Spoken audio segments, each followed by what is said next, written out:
وما أمروا إلا ليعبدوا الله مخلصين له الدين. Bismillah. Assalamualaikum. Afwan Ustadz, mau bertanya, lebih baik yang mana, kita bahagia dalam kebohongan seseorang atau orang itu jujur tapi kejujurannya itu malah membuat kita sakit hati? Mohon solusinya, Ustaz. Lebih baik yang kedua. Jujur tapi sakit hati itu kan tidak masalah. Yang penting dia jujur. Daripada dia berbohong, itu namanya pura-pura. Baik tapi nanti akan berbahaya bagi kita. Lebih baik kita jujur walaupun itu pahit. Karena dengan itu juga kita akan ditulis oleh Allah Subhanahu wa taala sebagai orang yang jujur. Dalam hadits Abdullah bin Mas'ud ya, dalam riwayat Imam Al-Bukhari dan Imam Muslim, kata Nabi sallallahu alaihi wasallam, "Innar rajula", sungguh seorang lelaki, kata Nabi sallallahu alaihi wasallam, dia terus, atau dari awal ya kita bilang, Nabi sallallahu alaihi wasallam katakan, "Innas sidqa yahdi ilal bir", sungguh kejujuran itu akan memberikan petunjuk kepada kita, akan mengantarkan kita kepada kebaikan. Wa innal bir yahdi ilal jannah, dan sungguh kebaikan itu akan mengantarkan kepada ke surga. Jadi jujur akan mengantarkan kita kepada pintu kebaikan yang lain. Kalau berbohong beda nanti. Dan sungguh kebaikan itu akan mengantarkan ke jannah.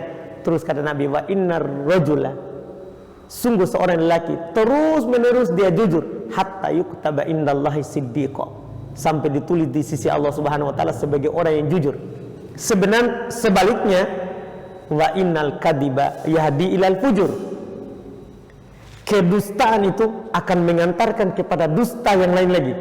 Karena kapan sekarang kita berdusta, itu nanti kita akan berdosa lagi berikutnya. Itu mau tidak mau, sekarang kita berbohong. Untuk menutup kebohongan ini, kita akan berbohong lagi. Karena ini kata Nabi wahyu, innal kadiba yahdi ilal fujur, kedustaan itu akan mengantarkan kita kepada kefajiran.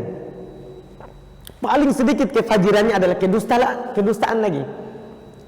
Setelah itu Nabi juga katakan, wa innal fujuro yahdi ilan nar, kefajiran itu akan mengantarkan kepada neraka. Setelah itu kata Nabi SAW, sungguh seorang lelaki akan terus berbohong sampai ditulis di sisi Allah sebagai pendusta. Ini bahaya. Jadi lebih baik kita mendapatkan hal yang pahit tapi karena kejujuran kita, daripada kita berdusta tapi di sisi Allah ditulis sebagai pendusta. Itu sebaiknya kita jujur saja walaupun orang tidak menyukai kita. Wallahu a'lam.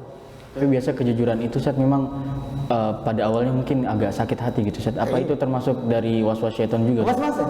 Karena memang kan masalah neraka itu kan selalu dihiasi dengan syahwat, sementara surga itu dihiasi dengan perkara-perkara yang makari, hal-hal yang kita tidak suka. Jadi ada saja. Kalau kita mau melakukan kebaikan, ada saja bisikan-bisikan syaitan supaya kita tidak suka perkara itu. Padahal ini kebaikan, kita sadar ini kebaikan, ini surga, tapi syaitan hiasi. Ini bahaya. Ini kita harus selalu mengingatnya. Wallahu a'lam. Jangan lupa subscribe, like, dan share.